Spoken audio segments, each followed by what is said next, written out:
Hey everyone, welcome back to my channel, Side Hustle Seattle. So today I actually wanted to talk through some of the pain points that I found with doing remote online notarizations. So I've actually been able to do a handful of just like general notary work remotely over this past week and a half. And some of those notarizations have come from organic leads and some of those have actually come from referrals from subscribers. So if you've ever referred anybody to me, thank you so much for that. I truly appreciate it. But yeah, like I said, I've done a few. So now I have like an idea of some things that can come up. Now, remote online notarization, there's so many conveniences to it and there's so many pros to it, right? You don't have to travel, you can do it from the safety and comfort of your own home.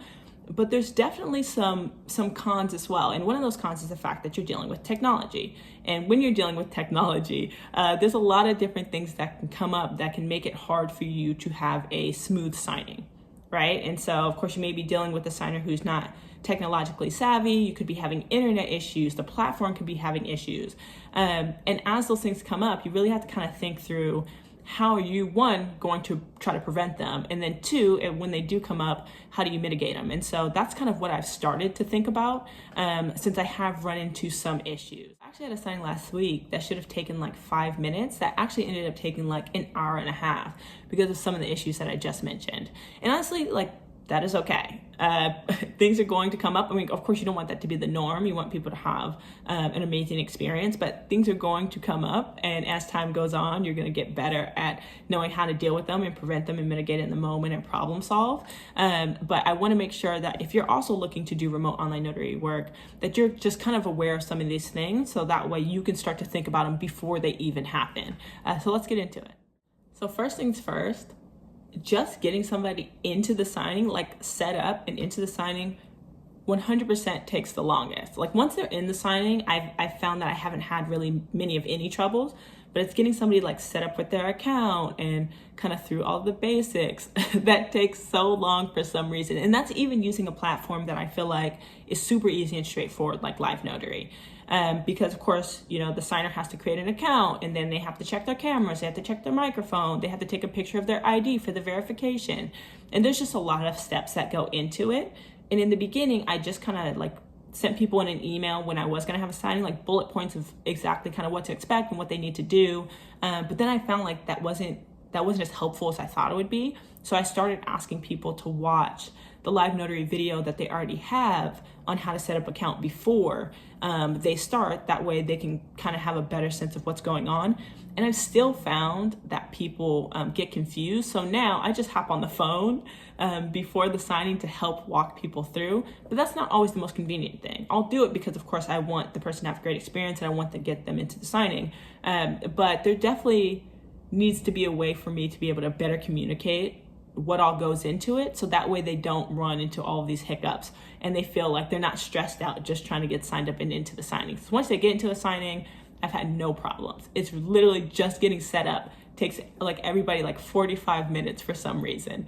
So that's definitely one thing to be aware of. If you're looking to use a platform, see if there's any videos on how to get set up with that platform, so that way when you're sending it to a signer, they have that. If you feel like the video provided is not good enough, make your own. I'm looking to do a few things with that I'll discuss at the end.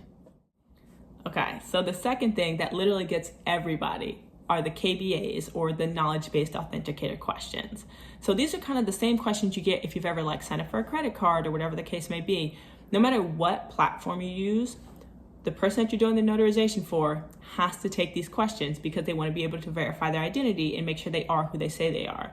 But the thing about the questions is that they can be from any year of your life, essentially. So I've definitely had some people who I'm doing a notarization for who are like 70 plus, and they're like, I have no idea, right? They're asking them about, oh, what's the zip code when you lived at this house in this state? And they're like, I haven't lived there in 50 years.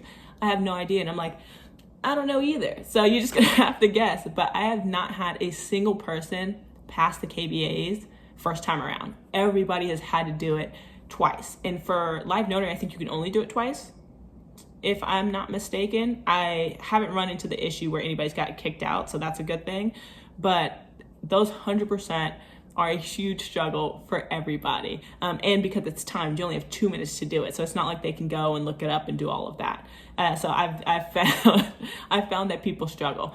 But I think I want to do I think I want to provide a little bit more like clarification when I'm explaining that you're going to have to do these questions. I think people go into it and think it's going to be like easy stuff or stuff from this year or 5 years ago, and just kind of give them more insight like, hey, they're going to ask you questions about your life, and that could be from any year of your life. So just be prepared to answer these questions.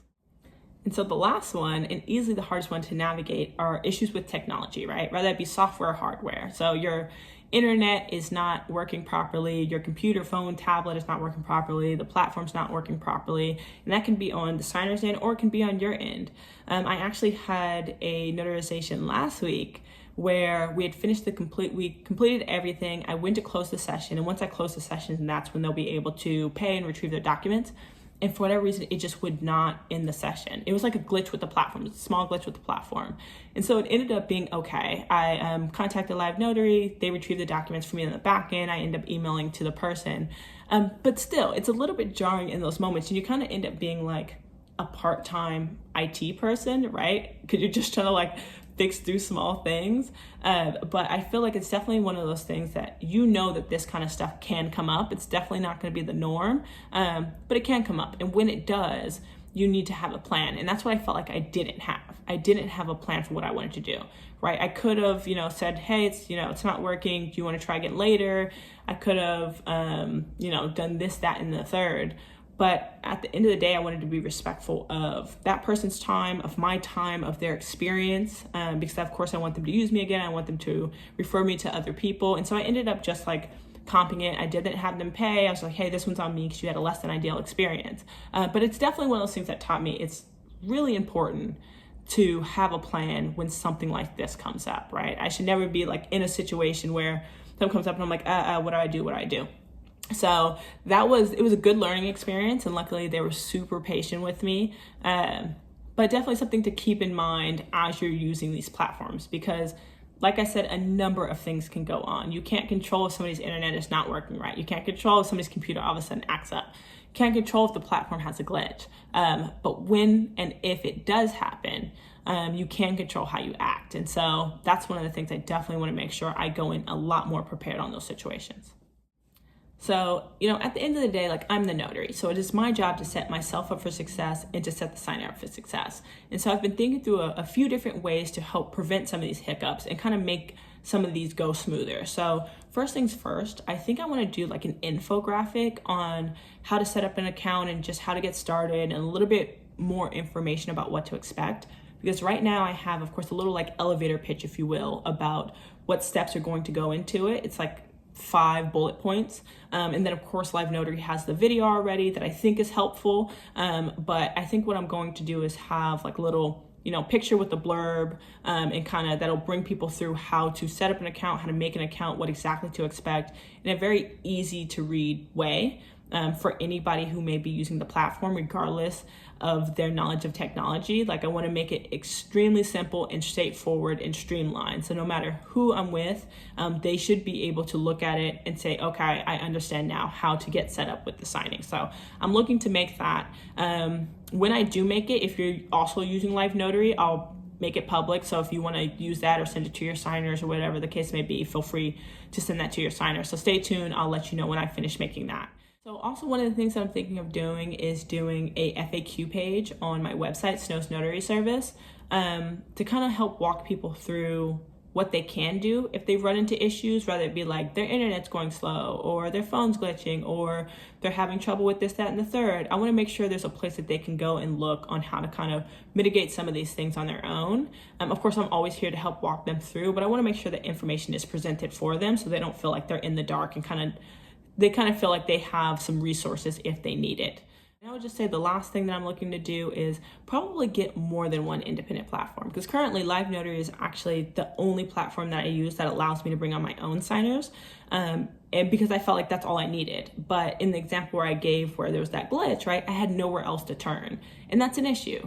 And I don't expect for there to be frequent glitches. I didn't have any on any of my other ones. But at the same time, like if I'm thinking of plan Bs, just in case something happens, I think having another platform would be important. So I'm gonna start to kind of look into that on if I should get another independent platform and which one I would do. If anything, I'd probably do secured signing, but I'll keep you posted on if I decide on the second one.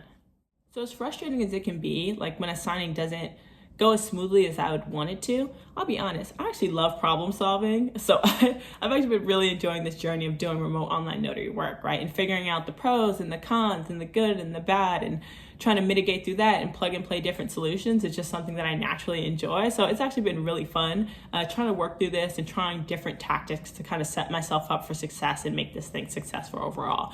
So if you are a remote online notary out there, or even a mobile notary, and you have kind of like a what to expect guide for your signers where you kind of break down exactly what's going to happen, I would love to see it because that's what I'm working on right now. And so I'd love to see some examples. If you have it on a website, feel free to link your website in the comment section. If you have it linked somewhere else, feel free to shoot that in the comment section as well. And as always, thank you for watching.